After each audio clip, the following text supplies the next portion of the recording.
Hi everybody, this is Boog S Reviews, and today I'm going to be doing a review on the Marvel Legends Ironheart figure.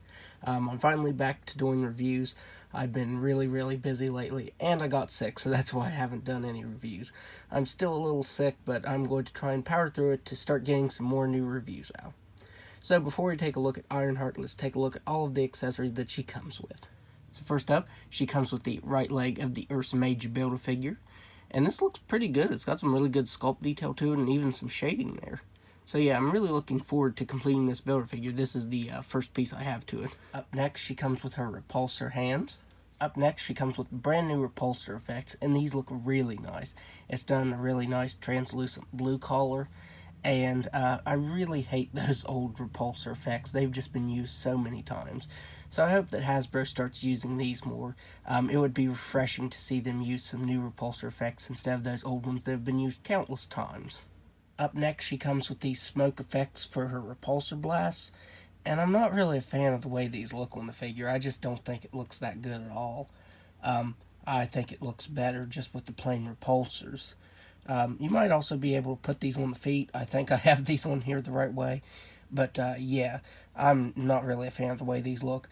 I was thinking about maybe like attaching these to a rocket launcher or something. I think that would look really cool, like the smoke from a rocket. I think it would look good on that, but I just don't like the way it looks on the figure. And finally, she comes with an alternate unhelmeted head sculpt. But before I switch it out, I wanted to look at this head sculpt, and it looks really good. That gold looks really nice. It's got a little bit of marbleization to it.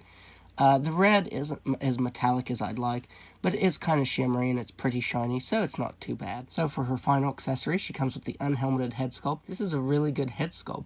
The hair is sculpted nicely, and the features on this are done really well. There's no print tech to the features on the face, the main features. You get a little bit of paint variation right here on her cheeks that uses that print tech.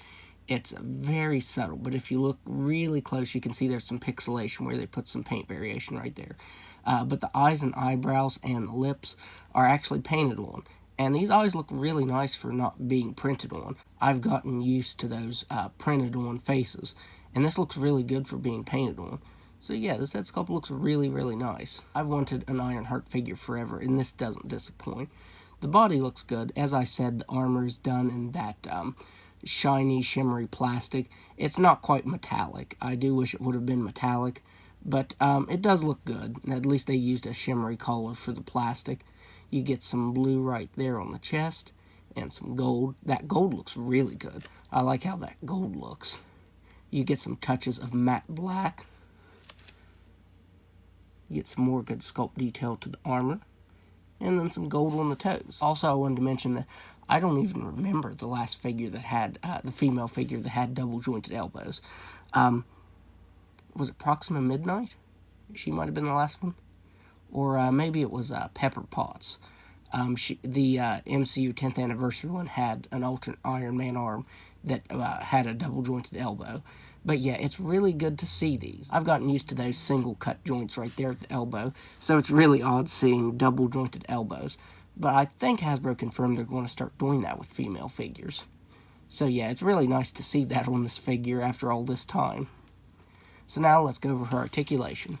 She has that new type of ball-jointed head, and she can't really look back that far. And it's a little irritating. If they would have given a little cut back here, I think she could have looked up all the way. But yeah, she can only look up just a little bit. She can look down just a little bit. She can move her head side to side. You get some tilting. She has ball-jointed shoulders that can move all the way out. She has swivel at the bicep. She has double jointed elbow that can bend in all the way. She has swivel at the wrist on these that can move side to side.